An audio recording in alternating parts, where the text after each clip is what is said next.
Internet's back on if you want to. No, we're on. We're good. Okay. No, we're good to go. Hey, beautiful people. Thanks for joining us. Beautiful Sunday, Wednesday session. Wisdom Wednesday moved out to a Sunday session this week because, I couldn't make the Wisdom Wednesday. So we just pivoted, didn't we? And we just kept playing with dates and this morning has worked for Lou, which I'm so bloody grateful because I don't think this topic would have been there on Wednesday. No. It's all perfect, and Lou. It is all perfect, Sharon, as you always say. It is meant to be just exactly this way. I know, and it's so funny. Like, Lou and I were talking last night, and we were talking about me saying, it's perfect. Like, that's, and I hadn't realised how much I bloody said that. And like, I do. I say it all the time. Like, now you've highlighted that to me. I'm like, oh my God, there it is again. There it is again. It's all perfect. It's all fine. Everything will be perfect. It's, good on the night kind of thing. And So, but I love it. I love it. That's become my like little motto now. It's the Sharon Lynn-Lee. It's all perfect. It's okay. Go with it. Feel it. Express it. It's all meant to be. I love it. Yeah. Oh, thanks. I do love it too. If you're jumping on, give us some love bombs. We are doing Zoom, so I've got my phone here so I can see who's on. And what we probably will do is we'll keep talking because it keeps the flow going, but we'll come back if anyone's got any questions or if anyone's got, anything to like, let us know, because I think this topic and the quote that we're going to talk about this morning is so crucial. I mean, the topic is like, it's a new word. Hand it over to you. So what are we talking about this morning, Lou? Hang on, let me bring my notes up. And I'll give us a bit of a background. Like because you were my financial advisor, and you no longer do that anymore. So this is all kind of backing to the topic that we're talking about today. And I guess, it's interesting how we have connected and we've stayed connected. We've done some work together. We've cried, we've triggered each other. We've done the whole, thing in like quite a short amount of time, really. Like, we haven't known each other for that long, but we've connected, and there's a reason why, isn't there? Like, there's always a reason why. Oh, totally. And what we learn from each other, through that, what you've taught me and what you've, been able to hold me in, and, vice versa, like you've supported me to, my financial stuff, my money story and all that kind of stuff. And, like, it's kind of been cracked open between your support and, my own journey, and, in the freedom era that we're both part of as well, the support that I get in there to crack that open. So that's how we've connected. She's South African, I'm Australian. She married an Aussie, I married a South African. So it was really kind of like funny. We spent time in London, so we had a lot of like connection points to grow our relationship from too, I think, didn't we? All funny little stories as well. And I have to say, when we first met, it was quite interesting because we both needed stuff from each other that neither of us really had or knew how to deal with. And just that transformation and growth that I've seen in you along that, and me, hey, right. So we're both, I think, very different people to when we first met that day, talked about insurance, like the insurance, and it's still, like there's still elements that still make me rock in the corner. Like, it's still rocky in the corner. What makes me rock. Yeah, it does. It wants to, I really want to hit my head against the wall, really. Yeah. Stuff. Yeah, interesting. Well, I go back to connecting in that feeling, those days, and I guess that vulnerability that we both felt within what we were seeing in each other and what we both needed and what we had to kind of push through. Not push through, because I don't like that word, but like kind of pulled into the journey of what we needed to learn. Well, it was interesting because that was very much based on the topic that we've come up with today around, hey, how stuck I was in. So the topic today is, let me look, it's very well written. Career identity associative.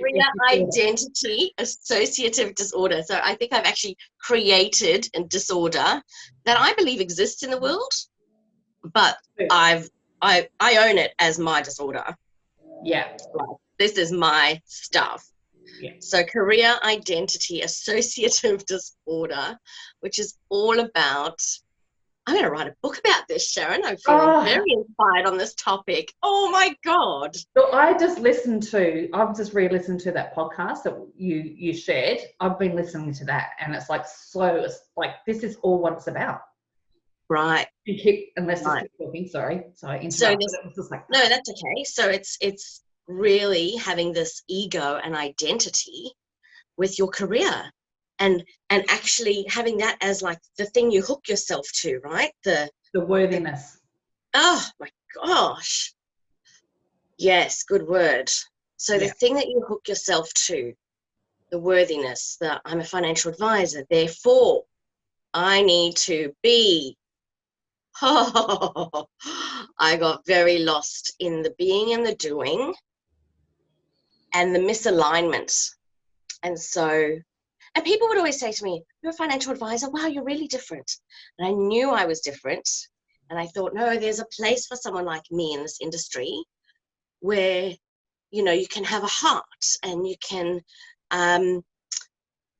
do things differently, and you can go against the system that has been put in place to, literally just take commissions or all the little things that used to trigger me in this industry. It was about service your clients. There's so many that still just earn commission and never speak to their clients again, year after year after year. And for me, it was never going to be about that. It was more like I wanted a practice where I would see people all the time. We would do, beautiful dinners together and Christmas parties on boats and, stuff like that. That was what it was going to mean to me. But the way the industry was set up and the way that we had to comply, there's that word. Oh, I hate that word. That is, I am a rebel now because of the compliance. Yeah. And I think that's why I'm sure all that kind of stuff just makes me feel so fucking heavy. Yeah. Because it didn't matter how much I tried to be the different advisor, the socially conscious advisor, the advisor with heart, the system would not allow for it. Oh. There's a whole book in it, Sharon. There's a whole book in it, and just like coming off the back of that podcast with Brene Brown, and what's her name? Renee. I can't think of her name. Renee.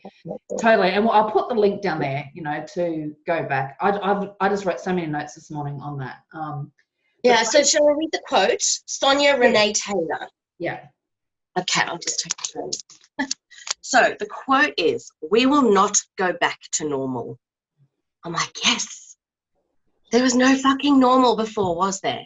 Normal never was. Our pre-corona existence was not normal, other than we normalized greed, inequality, exhaustion, depletion, extraction, disconnection, confusion, rage, hoarding, hate, and lack. Every one of those words was where I was at. Every one of those words I could do a whole story on. And me too. Me too. We should not long to return, my friends. We are being given the opportunity to stitch a new garment, one that fits all of humanity and nature. And I have just got amazing goosebumps. Oh, I'm tearing up. It just, I think it's just like listening to this morning too, Lou, and following our journeys on this, this unbecoming of who the fuck we think society thought we needed to be, that's, for me, it's always been that it was that wake up call of I followed the system. I'd done the right things, and I was woke up one day fucking angry and pissed off with the world, and why am I guilty and shameful, that I was feeling these ways because I should be happy, and I friggin' wasn't. And and kind of unpacking this stuff and listening to her today, it was there's this ladder. Yeah. The ladder of success, fulfillment that we climb and get, whether that's in a career or not. This is in becoming a mother. This is becoming the housewife, whatever that is on your friggin' ladder that you have been told is going to be your successful path, and it's going to make you really worthy and fulfilled in your life. The ladder has been set up. to feel unworthy and to create scarcity in the world. Because if you're not on the Who top of the set it ladder, up? hey, Who has set that up? we've set it up. Society, we've set this up. You know, like the whole. But more than that, I think it goes back years and years and years of the shutting down of our wombs, the shutting down of us as a feminine, the power that we bring, the feminine power that is so intimidating. Once that got shut down, it was like a domino effect. Because then they could create a way to shut every form of society down and make us conform the way that we needed to conform. So you see now these women coming out of themselves, the feminine rising, like I talk about. I mean, I've got 2 boys. I thought I was going to have 3 girls. So now I'm like, oh shit, what do I do with boys? This feminine rising is so strong and beautiful and powerful. Where's that going to leave our boys? So that's another whole conversation. But I'm just saying, like, there is going to be this shift of bringing down these conformities and this compliance. There has to be. And it's happening now, because I think, you know, Corona has really, I think people who weren't waking up, you know, are waking up. They're feeling it. They're feeling how unfree they actually are. Yeah. Like, there's no doubt. Like, there's no doubt. Like, yeah, and we can sit on the sidelines and go, yep, that's fine. And that's okay, you know, like, and I want to talk to that too. Like, not everyone has to fight this battle. Like, it's not for everybody. That's not their journey, you know. So only the warriors. Not like, yeah. Absolutely. It's not for everybody, and we need everybody. But I think it depends on the intensity of your own experience as to how much you rise in that. You know, for me, I feel such a phoenix rising out of everything that I've gone through. You know, being in a male-dominated industry, being in that financial planning world where only 25% are females there, and then conforming to all that is male within that, you know, that really strong masculine, then power suiting up, power heels, you know, having a meeting with a certain person that I felt so intimidated meeting, bang, power heels, hair, you know, what I had to do to prepare for that meeting, it would be half a morning to feel empowered enough to actually go into that meeting. Now, I'd go in like jeans, flip-flops if I have to, and just be me and giggle and probably just, not flirt, but probably just giggle and be feminine throughout that whole meeting. And I think of the times that I sacrificed who I was to present what they wanted me to be. And, you know, there were comments all through my career saying things like, we're going to the pub, or we're going to the one at the top of the road, so I guess we'll meet you there. And I was like, why are you going to that pub that's like 2 k's away? Oh, because that's a really good one. Okay, so why am I not coming with you? They're like, well, you're wearing heels, love. And I'd say, well, great. Does that mean you're paying for my taxi ride up there? No. And they're like, well, why don't you just have more comfortable shoes to wear? And I'm like, would you look at me or take me seriously if I had more comfy shoes on? And they're like, yeah, no, fuck no. I know, yeah, look, absolutely. I think we're really gifted on the Gold Coast where we live, because there is a lightness about it. Like, you know, totally. So much more acceptable to be in your thongs and your jeans and be seen that, okay. You move to Brisbane or Sydney, it's a whole different fucking story. Like, there's no. Look, don't get me wrong. I loved suits in London. You know, in the East End, West End, or wherever it was that I worked. When I worked, Docklands. You know, I loved dressing. I worked there too. There you go. And I loved it. You know, lunch break, I was like, woo, time to go. Look at these beautiful suits and, you know, beautiful clothing. And I'm very into clothing and dressing for yourself and your curves and who you are. And, you know, I made my sister's wedding dress. And so, you know, I've got that in me. So when I look at someone wearing clothing, I sometimes want to go, oh, you need a belt with that, or you need to show this curve here, lady. And, you know, and so for me, that was always really fun to go and do all of that. But then I'd come back into the stuffy, stale office. And so I'd feel ignited at lunch, and then I'd come back and go, oh, okay, close your womb, let's go. Black suit on, Yep. black pants, black skirt, black jacket, Oh, in the UK, like it's very, very black. And, it is everywhere, it's not. yeah. Well, I had this interview one day that was like actually for a bit of a promotion within the department, and I was really excited about it. And he said to me, "Oh, we'll have an interview. I'll come down from Leeds." I think he was coming down for the day to do this interview. And I turned up and I didn't realize what I'd put on that morning. I mean, I got dressed, but I didn't consciously think about, I knew I had this on, but I didn't consciously think about it. And he made a very good point. I turned up with a black suit with a bright red shirt underneath with very high red shoes. And he said to me, "Oh, good morning. How are dressing for the meeting today, I see." I was mortified. So I actually didn't even realize that I had done that. Yeah, how unconscious it is, isn't it? Like, yeah. It's been such a journey for me, like that dress code and who you should be and where you should be and like all of that. Like, I'm grateful that I don't have to worry about any of that anymore. But like, it's still once I took that hat off, it's like, well, who am I now? Like, I know, right? Got that. Who am I? So I'm still trying to figure out if I'm the hippie skirt girl. Yeah. And I have just bought for the last 2 months those $49 dresses online. Every time I go on Facebook, there's another beautiful dress. I know. Well, I'm like, right, okay, I'm still buying dresses. I'm the dress girl now. Yeah, it's beautiful. Love it. Beautiful. And they're like the florals. It's so feminine right now, all the colours and it's absolutely beautiful to be able to embrace that part of you. And look, and I just want to honour, like, truly, the last few months, your transformation has been huge. And I just want to honour that here, because I think, we don't come to a particular place without going through the flames. There's crap that we've got to go through.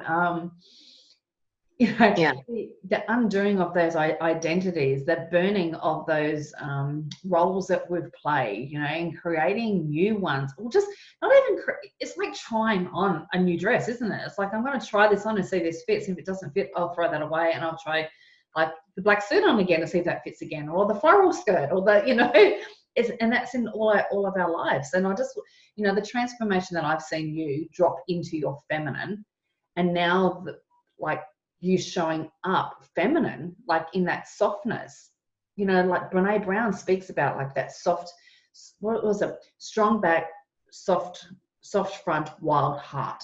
Wild heart. That is like, that's you, because you've got this passion, like you have a deep passion for change. Yeah. Like a deep passion, like, it's always been within you. You can see that because you talk that, you speak that, you went into financial controlling to create some change in there, but was restricted by the fucking ladder that was put there and the systems that have been in place for not that to happen yet. Like, yet, there is a whole industry that needs to dismantle, girl, and I'm behind that. Lots of so many layers in there. Yeah, so many layers about all that whole system. Like, what's like taking your career identity association disorder? Yeah. Like, I just love that, because I can so relate to it. I can relate to having the titles, and brought up that way, like you brought up to have a title. Like, titles are really important, when I had my career, Yeah, true. Very important. You'd have, your desk or your office with your name or your title on it. And that the certificates. Do you remember the day you have to have all your certificates framed? Oh my gosh, the amount of money I spent on framing. Why? Yeah, because we, that attachment to our worth, and that worth that we attach that to is outside of ourselves. Yeah. We know, like, that will crumble. Like, we need that stability within. Well, someone said the other day, if you're misaligned for as long as you're misaligned is as long as you will continue to suffer, something like that, some sort of quote. And it was like, I never thought I suffered. I looked back and I was like, I felt on fire. I felt the top of my career game. I felt quite powerful. But I could see the damage I was doing to people around me. And then if you read that quote again, yes, what happened? You know, like all the depletion, exhaustion, the falling down, the unraveling, yeah, it's all perfect. Yeah. I'm going to get some t-shirts made. It's all perfect. Yes. I'm gonna. Getting one. Oh my God, yes. Wear them with floral skirts. Only to be worn with floral. Oh my God, that I'm getting shirts made for that, because it is. Because there are moments where I really battle at the moment, where I am faltering and I'm going back to attach identity. And, you know, even yesterday, this is such an example of what we do to our children as well. So I picked the boys up from school and I've got a little convertible. Why did I buy the convertible? Because I wanted to find my fun again, my spark, the thing where I'd put the music on and I'd sing and everyone would look at me. Fuck yeah, I'm an exhibitionist. I love it. And I'd shut that down for so long. And when I was little, everyone said, what are you going to be? I said, an actress in Hollywood, you know. And I'm going back to that. I'm going back to that playfulness. And so I bought this car and it's really cool. It's quite fun and the kids love it. And we get in there, we love the music, drive home. And then my little boy said the other day, oh, Mummy, turn the music down. You're embarrassing me. I said, am I? He goes, yeah, it's like bragging. And I said, oh, he says, that's not very nice. I said, okay. And I thought, okay, let's explore this a little bit, right? I said, why do you feel like it's bragging? Because other people might not have this. I said, but this is not an expensive car. So people have a choice. They can actually have this. It's not, you know, it was like $15,000. Most people can afford to do that. I just chose to have an older car. I just wanted the fun aspect. So as much as I love cars, I didn't go for top of the range to be showy. I did it for me, in my internal, not my external desire. And then I said to him, but do you love it? He's like, Mummy, I love it so much. But would it matter if it was $100,000 car either? It really doesn't matter. Like it was true. Totally. It doesn't matter. You're right. It's like what it brings you that fit. Like, and like, you know how I love Renee, you know, and I'm always pulling her quotes down because they kind of land with me. It's like, it's not, you know, the change that kind of happens, I think, is that we stop worrying about what other people think and worry about what we're feeling. And that's the kind of thing, isn't it? Because what that makes you feel, that car.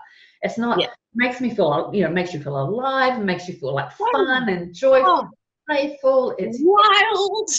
My hair goes crazy. I don't have to get my hair like straightened and forced. No, there's so many elements, and that tall poppy, you know, syndrome that is so big in Australia. Huge. We can't show that. Don't be, like, you know, it's like, don't be loud but not too loud. No, and it's very much, and it's built within us, you know, to do that. You know, I'll tell you another thing that's really been a big change factor for me in the last few months is that book, and I really recommend all women explore the book and read it. So apparently there's this thing of Place of Womanly Arts or something in America, and a lady called Regina, do you know Regina someone? Anyway, she's called Mama Gina. Right. And she's brought out this book called Pussy. Oh, I had it there, and I haven't got it anymore. I've got it on Audible, and I've been listening to that. Oh, so many great takeaways. So much through it. So, I mean, she goes through what it represents, what it does, you know, the concubines of back in the day, how they were so financially independent and how they actually just ruled the men. You know, they were just so powerful. You have to read the book to really understand what she's getting at with all of that. Well, we'll do a follow-up on that one. We'll have another session there. So let's have a book club, a live book club session. We have got a live book club. We're doing Gifts of Imperfection at the moment, so we're doing that live. Oh, perfect. Okay. We can have a Zoom. We can have one of these Wisdom Wednesdays about the Pussy book, because like Pussy, like I mean, I had it here, I picked it up, and I think it was a friend lent it to me, and I think I was reading something else, and I've not finished it yet. Okay. But I will download it. I just download Renee's book now to listen to also, but I want to download that because like that womb, like wombs, our pussies, all of that kind of stuff, like it's so forbidden to speak about, you know, Yeah. and that's a creative center, a juicy. Totally. And the more that you can connect into Oh. that, I just feel such clarity, such decision making. I used to flip and flop over decisions for ages. And, you know, with the work I've been doing with Tamika as well, I'm really able to really connect in and go, okay, what decision is going to come out of this? Really listen to the intuition that's going on here. Because I'm all in the head and have been for so long. So that's been a really kind of unraveling. But stuff that's coming out of all of this is very cool, very fun. Ignite a fire within you, you know, in our areas too, isn't it? Like it, and it's so funny when I remember that too. Like I do, I remember that ignite. You know, it's awakening. Something awakens. Ah, the wild woman within. Yeah. Oh yeah. And I need to explore that. I need to play with that. There's so much shame that comes out of all of that. Hell yeah.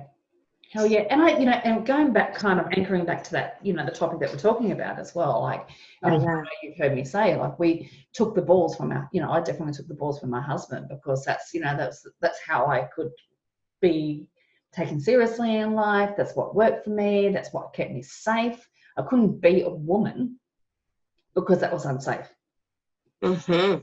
You know, like it was an unconscious unsafety I had sitting with that, because women were weak.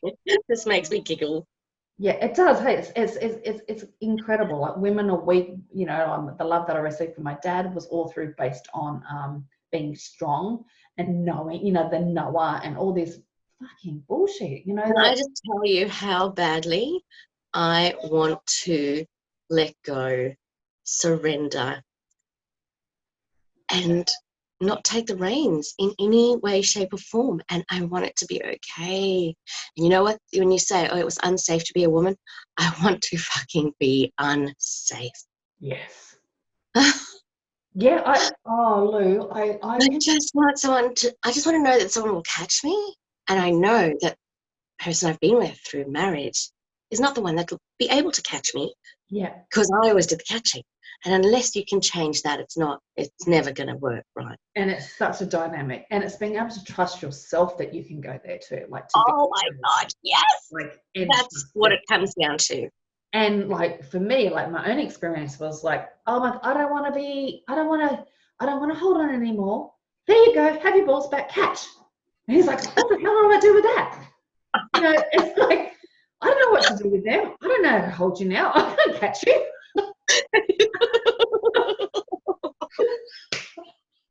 Oh my God. You've got this vision now, haven't you? His ball's been thrown across the wall. I don't want that anymore.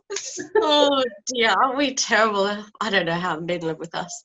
Oh, but it's so, you know, the demasculizing of the male, you know, yeah, our own wounding, you know, and it is wounding, and it's, you know, it's that, you know, it's in generations and generations, and when we're talking about our boys as well, like it's such a important conversation to have with them, all about this, like all about the womb, the pussy, you know, like these are the conversations, you know, that as mothers of boys we need to have those conversations with as well.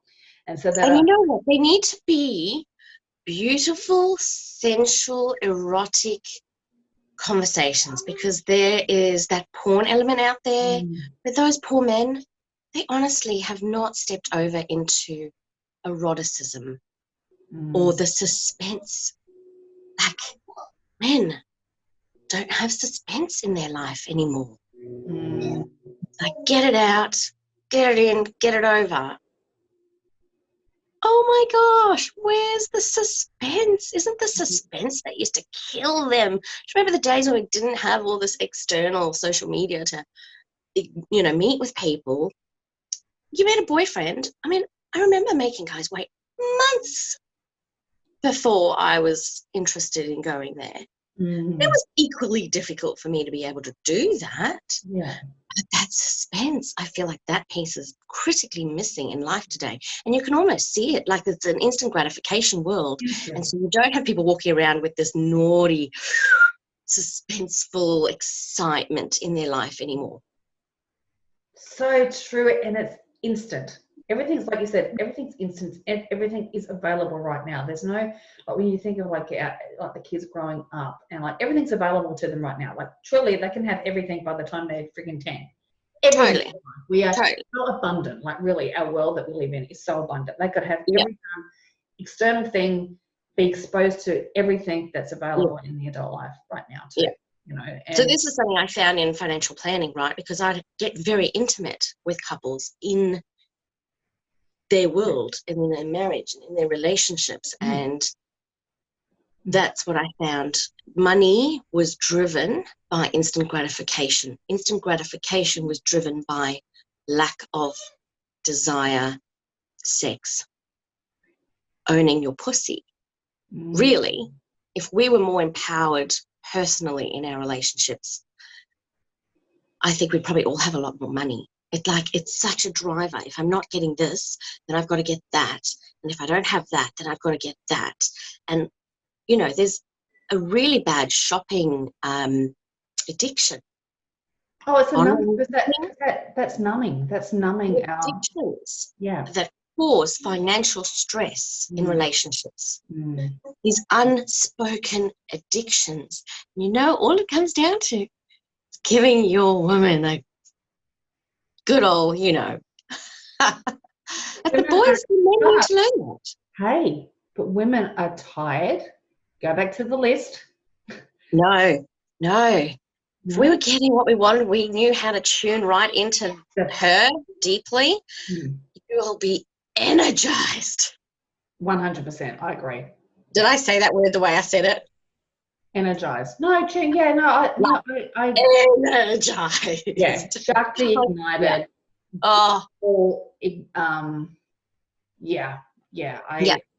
And that, I believe, is what actually changes the world. That's what's going to change the world is, even through Nia.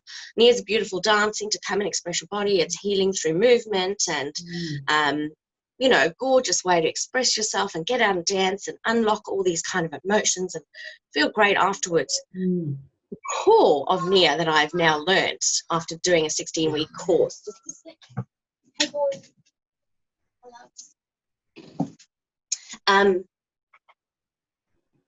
The core of Nia is actually to make women come deep within themselves and connect deep within their womb. But if someone says to me, there's this really cool dance class I want you to come with, it's all about connecting to the womb, I would have licked it like years ago. Whoa, crazy woman over there. Well, that was, well, you did. You went to play with the womb. Like, you came with me. Like, I connect, look, that weekend you took me on was like, how did I convince her to get me here? How the hell did I end up here? She said it would be perfect. This is not perfect. I'm vomiting. I'm expressing this stuff. It was good. Transformational. It comes down to, like, I think of like that be, do, have, and have, do, be. Like, we brought up in this, like, like when we have this, we can be. No, when we have this, we can do that, and then we can be ourselves. And said, oh my God. Yeah, that's where I was. That's my identity associative disorder. Absolutely. So when we be with ourselves, our whole selves, our wombs, our pussies, our bodies as they are, which I've been going through stuff on around my body image, like it comes up. There's more layers. There's more layers to unlock there. And, I'm thinking you and I need to go shopping. I think you'll be really good for me to support me there. Especially the mode I'm in. I'm like, we need to shop. And shop not to numb, shop to express.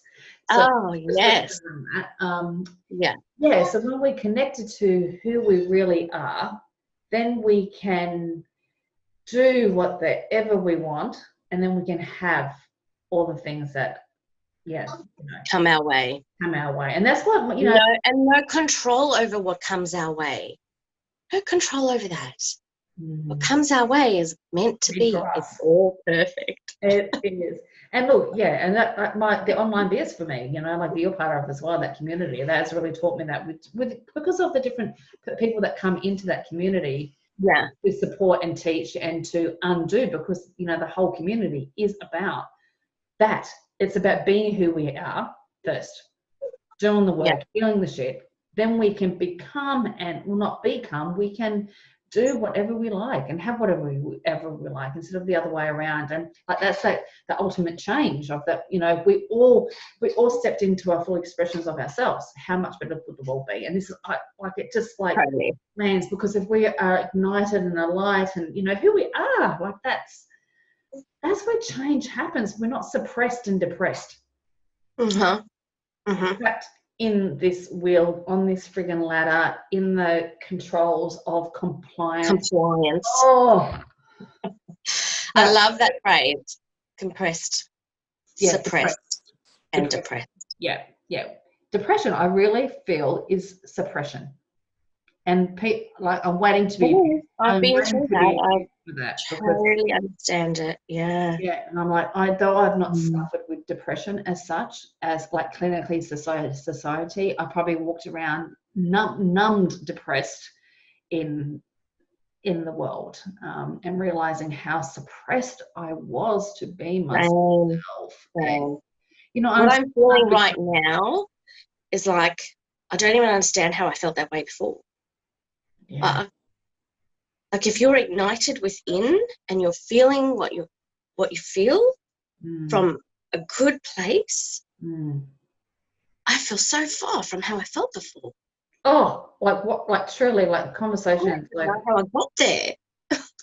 Yeah, but you had to burn. You had to burn that identity. Burn out, Yeah, you had to. It doesn't happen overnight. Well, it kind of does. In a way, I think you kind of wake up one day and you're just pissed off with the world, with everybody around you, because they've created. Like you're trapped in this world, in this life that you've created for yourself. And like, I ain't going to take responsibility for that. I'm going to blame everybody around me. This is me. This is my experience. I'll blame everybody around me until I kind of, and it took me years to take responsibility that I had co-created this life. And I had a session where the life I have co-created, I had sliding doors moments and I didn't take them. I knew that's what they were. I knew they were on offer. I knew right now I'm facing this dilemma. Do I go here or here? And I always took the path of least resistance and the comfortable way. And neither of them gave me what I wanted. That lands. I can relate. Hell yeah. So now I'm asking for new paths. I'm asking for new opportunities. And I'm like, I'm sorry I didn't take those ones. I now understand. Land upon new opportunity. And I'll make a better decision. I'll let her decide. Yeah. And who's her? What's her name? Have you named her? No, that's next, hey? That's next. Perfection for now. It's all perfect. Perfect. You remember in South Africa, you might have those ladies, domestic helpers, and you say, "Oh, hello, what's your name?" Expecting like a Ningonginkosi or something. And she says, "My name is Perfection." And I'm like, oh. So it's like Princess Perfection, because white people gave them names. I was like, but I did know someone who was Perfection. I was like, that's really sweet. Whoever gave you that name. That's beautiful, like it is. Maybe it was translated from her language. Yeah. Maybe she just needed to have that name. Imagine if we all walked around with the meaning of our name instead of our name. Oh, what's the meaning of your name? I don't even know what mine is. You could totally guess mine. Mine is like warrior woman, like Yeah. Well, everybody who's watching this, put the meaning of your name Yeah. in Good the idea. comments. Let's see what that I looks like. want to see. Surely Yeah. that would be so much fun. I'm just going to have a look Yeah. at the comments because I know you've got to go. Selena, I just woke up. I had a long sleep in. Beautiful. Glad you did. Watching you from the UK. It's 11 p.m. there. Oh, How you doing? very nice. Hello. That was the turn on. Hell yeah. Like it really is, isn't it? Like that suspense, it's a game, it's playful. Like it's I need some more of that in my life. Like truly Yeah. that's ignited something within me too. So thanks for sharing. What else we got there? Yep, hi Nat, beautiful. Okay, look, I'm really looking forward to seeing what everyone's names are. Yeah. Let me know, like, What's the meaning of your name? I don't know. I was a doctor, so I'm going to put both of mine down. I was birthed with the name Shay. Ooh. Yeah, and I love it. I love that name. How do you spell that? Let me look. Hay. And then obviously I was given the name Sharon. So I can't remember. Hawk-like or gift? What was that? Hawk-like Ooh. or gift? Like, get those talons out. Oh, interesting. And then what's Sharon? We have gone on a completely different path on this one, but I'm loving it. Yeah, but it's all linked. It's all relevant. It's just it's life, and I think as women being, stepping into their feminine is what will change this world. Holy Land, Sharon, and Sharon. I think that comes from a Hebrew thing. Yeah, Sharon, it is Hebrew. Holy Land. Yeah. That's right. Yeah, I remember that now. Mm-hmm. Well, Lou, anything else you want to wrap up? Is there anything that you want to finish this off with? Oh, well, actually, I was thinking the other day, and I'd love your idea, and I'd love anyone who's on here to let me know if you think the discussion and what we've said today is worth actually, because I wrote a book called Worthy Woman, which is about financial confidence and independence. Then I went through, 2.5 to 4 years of struggle, and I actually want to create that and call it Wounded Woman. And now that I'm coming out the other side, I really want to talk about what's the right word? I don't know, something like womb woman or well, we're women, we're men, isn't it? It's like it's women, woman. Yeah, there's another name out there for this sort of stuff, like this new kind of unraveling wild woman, or there's so many W words that could be used. But I think that there's a series of this, and I feel like if I had those sort of books, www, like like truly, I've got it there too. Like because I'm writing a book too. So, and I've got a few different titles, and I can't remember. Right. It's all kind of linked. I have to share that as well. Well, let's brainstorm, because I think there's so much content that can be put in. Yeah, and I wish I had something that was like, okay, this is where you've been, this is what you're going through, this is what will come out of it. That kind of thing. I think there's a power in that sort of thing. Yeah, that's it. People want to answer, often, but sometimes there is no answer. You just need to follow that whisper for you, isn't it? It's like trusting that womb to guide us into whatever that may be. It's not. Yeah, it's just beautiful. Oh my God, I love this conversation. We could talk forever. No. Yeah.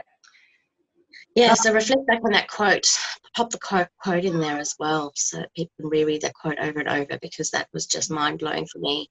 Like I remember, when the kids were home during coronavirus, I was like, I just need them back at school. I just got to get work done. This is too much. I can't handle this. It's all just like, and then I was like, I got on the phone to someone who was like, there's too much. I can't do all this homework. I'm just not coping. I've got to work. And they were like, stop.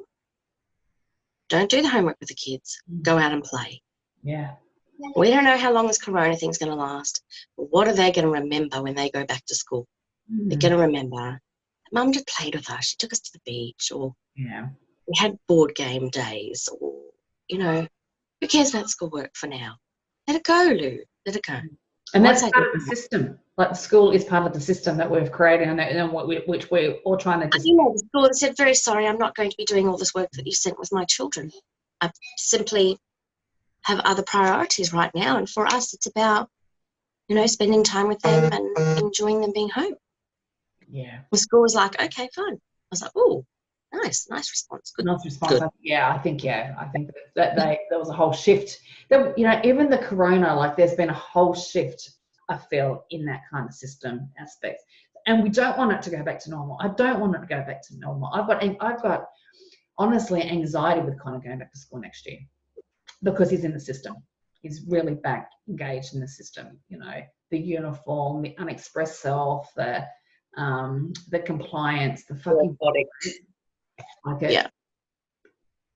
But there's an element that you've got to know that part to be able to break it too. Yeah. Well, my youngest, I was very afraid of putting him in the school system because he's so rah, like lion energy, and they would just keep putting him in the little box, in the little container. Too much. You fit here. Too much. Yeah. Oh, he's got AD. Yeah. There's problems. Yeah. Yeah. And I was like, you know what? That's fine. If he's got issues at school, I will put him into a different school that actually embraces him. Yeah. Or I will bring him home homeschooling. The other one loves the school system, loves the discipline, wants that, needs that. Yeah. Younger one doesn't. Why do we have to put every child in the system, in the same school, when they're all so different? We don't. No, exactly. Like even for Connor, I mean, like the system itself, he's compliant, but as well, I've taught him to be that because I was that person when he was young. I have actually, created that in so many ways that he has become that child. But like as well, like and then I step into the area is like people can't change a situation outside the situation. You've got to change it from in the situation. Inside. Oh, people power.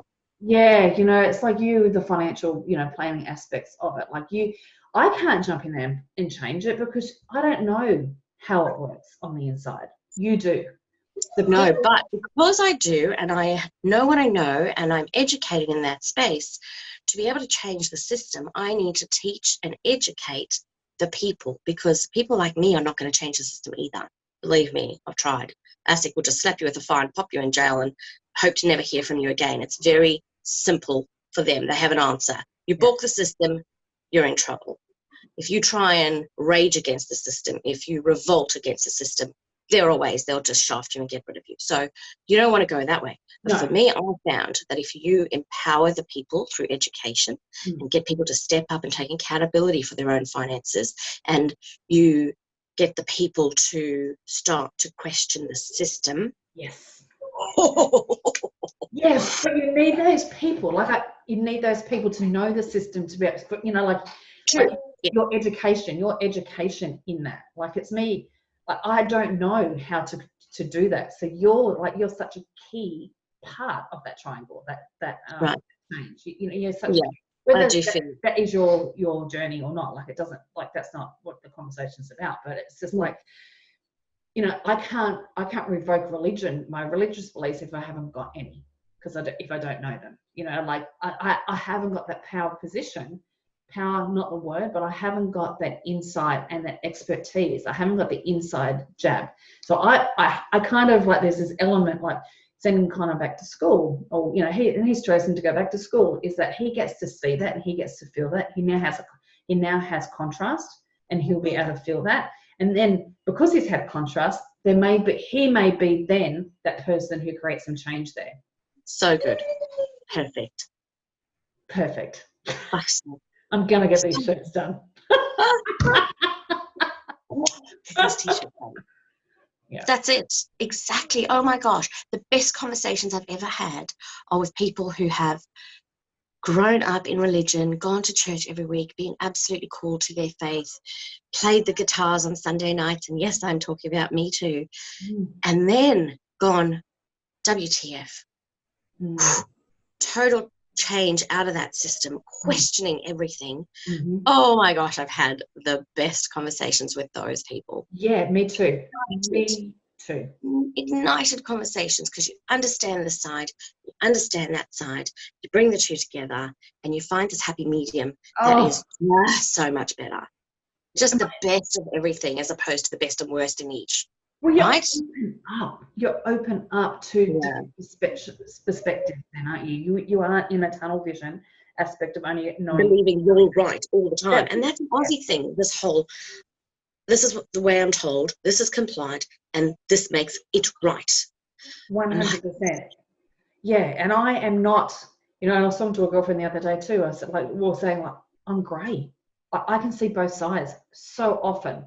So it's really hard for me to, not hard for me, but like, yeah, I can see both sides. I don't want to be stuck. I don't want to be stuck in the mud. I want to be fluid with my decisions. Like, and I'm okay with that now. Like, what I believe today be so different to what I can be backing next week, because I've found new information. I've had another, Correct. perception. So I'm allowed to change my mind at any dance stage. I love that. But We it's absolutely I was are. brought up, it was so stuck. Like, it was very much and gripping onto the, whatever that was. I'm a Liberal voter. I'm a Labor voter. Whatever. Right now here in Australia. It's so. I love having Trump conversations because there's some great stuff he's done. But he is a horrible man. But you cannot undermine the good stuff he's done for that country. The stuff you don't hear. You cannot. Stuff you don't hear. And this is the thing, like, I know.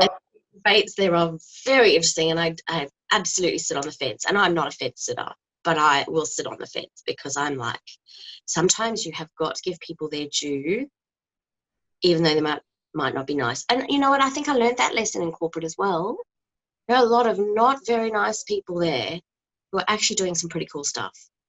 Yeah, because we just know what we know, like, and that is it. I look at my corporate days and my leadership style back then. It was crap, like truly it was, but because I was microchipped into that corporate way of this is what you do. Like, your leaders are doing that in front of you as well. So you were just, and being in construction, being in that male-dominated industry, like you did, where that you had to find some balls to wear to feel valued, and to have a voice and to do all that kind of stuff. So it's just been like these last few years have been such an unfolding for that. Yeah. To step into my heart leading aspect, because that's my truest essence. Yeah, I had a staff member leave me because he was so uncomfortable with my management style. Yeah. Because I wasn't willing to tell him what to do every day. And I'd sit with him and say, okay, what do you think about this? And what do you think about that? And tell me and teach me. And let's explore this. And he was just like, you need to know everything. You need to tell me how it must be done. And he was like real military boy too. So this was just like. But that's part of the system too. Like because I took, like, in construction industry, all the safety stuff and all that kind of stuff, all the forms and paperwork, it's like anything, compliance, insurance, the whole thing. It's all there to stop you thinking, using your brain. You have to bring that insurance up again, don't you? Okay. You have to bring insurance back up again. Oh, there's a whole, it's still going on, Lou. Like, it is my beat in my butt. But like, it's not there. Like, it's not there to keep us safe. It's there to take any responsibility, any accountability away from us. Oh, it's completely. Not to trust. When I think of Corona, like, this was like something on our hearts. People going, I think the kids should be at home now. I want my kids at home. I was like, you get to choose. You can bring your kids home. You can take your kids out of school right now. You don't have to wait for somebody to tell you to do that. Stop fucking bitching and moaning about it. Do it. If that's what's feeling right for you, you get to do that. Yeah. Yeah, I love that. We haven't, and we forget that we have these choices. And we forget because we haven't had to, we're just waiting for the red light, the green light. We can go, I was. And now I'm like, you say green, I'm saying it's red. Yeah. It's like the connection piece, it's humanity that's disconnected. Where's the quote? Oh my gosh, like on the quote, disconnection from humanity. Absolutely. And we need to bring that back in alignment. Yeah. And what did she say this morning too? It was like, oh my God, hold on. I need to share this, but it was about humanity. Where's my little mouse? Come on, here we go. It was about humanity. It was, and it like hit me like, oh my gosh, of course, like humanity is the, oh, okay, I might have to put it in because I probably won't be able to find it quickly. No, I'm going to have to put it in later. But it was just that humanity, self-love. It's the self-love disconnection from humanity.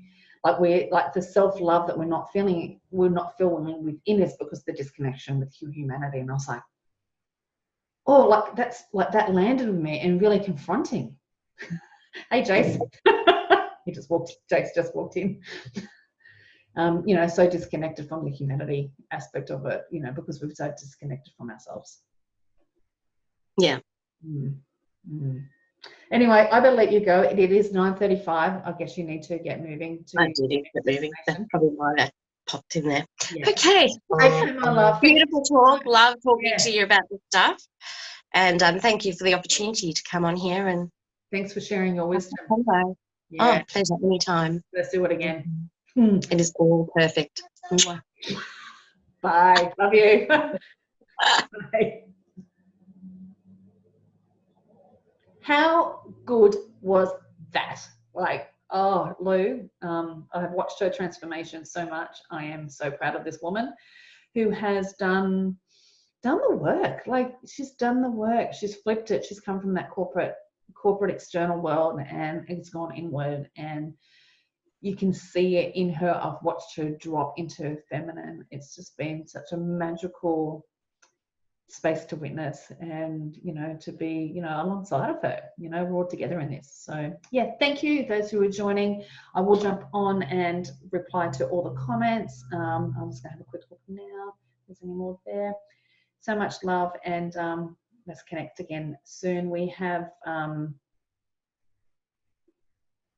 Samantha on Wednesday coming up for Wisdom Wednesday. Hopefully we'll have Wisdom Wednesday, not Wisdom Sunday Wednesday. That's all perfect, as they say. And watch out, I will be creating shirts. So if you want one, let me know. I'll put you on the list. So much love. Bye.